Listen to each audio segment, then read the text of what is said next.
What's up guys, Chris from AndroidPIT.com here. We've got Android 5.1 on the right on the Nexus 5. We've got Android 5.0 on the left, also on the Nexus 5. We're just going to quickly take you through some of the major changes that are not so obvious based on the changelog. So first things first, let's look at the lock screen. You can see nothing much looks like it's changed. On Android 5.0 you tap, nothing happens.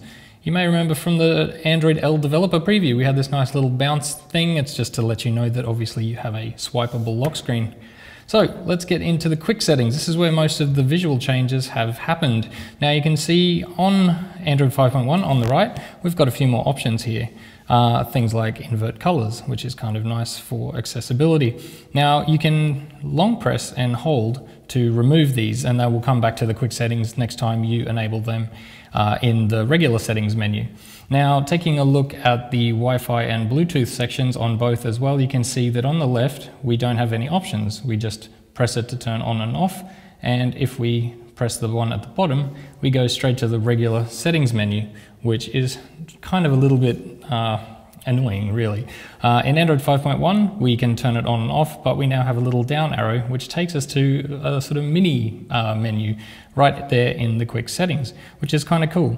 You can also see, say for Bluetooth, if you access, it will automatically turn it on once you go into the quick settings mini menu, which again is kind of nice. Now I've also got a couple of the other little animations, some of which we saw in the preview as well, but then disappeared. You can see in 5.0 our auto rotate animation is non-existent. But if we take a look in Android 5.1, our little animation is back, which is much nicer. Same thing goes for the flashlight and so on. Very, very subtle animations, but they're kind of nice and obviously different to the just on-off in Android 5.0. The other thing, if you're in the quick settings on Android 5.0, swipe up and you'll be taken back to your notifications, and you have to swipe up again to unlock. On Android 5.1, swipe up and it'll take you straight to the home screen, which is kind of nice as well.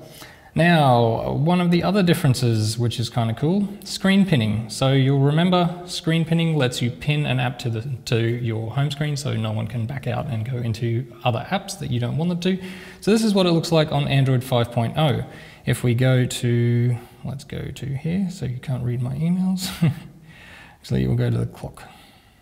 No, let's find one that we can pin. There we go. Okay, so now on Android 5.1, when you pin the screen, you'll actually get a much nicer description of what's happening and how to get out of it. So obviously you press the back and recent buttons to unpin an app, but it was, I guess, a little bit vague and not everybody was a fan. So now the Android team has introduced a slightly better instruction on how to use screen pinning, even though I don't seem to be able to use it. Okay, just a demonstration. Okay, now another thing is the volume. If you take a look on the right, let's just get it back to, there we go, screen pinning in action. Okay, now volume. So we've got our little volume widget. You can see on the left, it's pretty minimal, just some text. And on Android 5.1, we now have 3 little icons that go along, just so you know exactly what's going on with your volume settings. So obviously a line with a circle means nothing. A little alarm bell means everything, and a star is for your priority interruptions. Now you can see if you've got none selected, you have options here for until next alarm. So if you have an alarm set in the next half day or day or so, you'll have a third option, whereas on Android 5.0 you only have indefinitely, or you can set a particular time. So Android 5.1 becoming a lot more useful in terms of priority interruptions there as well. Okay, now in terms of notifications on Android 5.0, when a heads-up notification popped up to let you know someone had made contact with you, you could either swipe it to the side to dismiss it, or you could tap it to open it up entirely. On Android 5.1, when it pops up, you can actually dismiss it without getting rid of it entirely. So when it pops up, you swipe up, and it will go back to your status bar as an icon, just like here, but it will also sit in your notification shade. So that's fantastic if you're in the middle of a game or something else where you need to get any kind of pop-up notification out of your way as soon as possible. Now, let's go to the clear all animation. On 5.0, it just vanishes, not very exciting.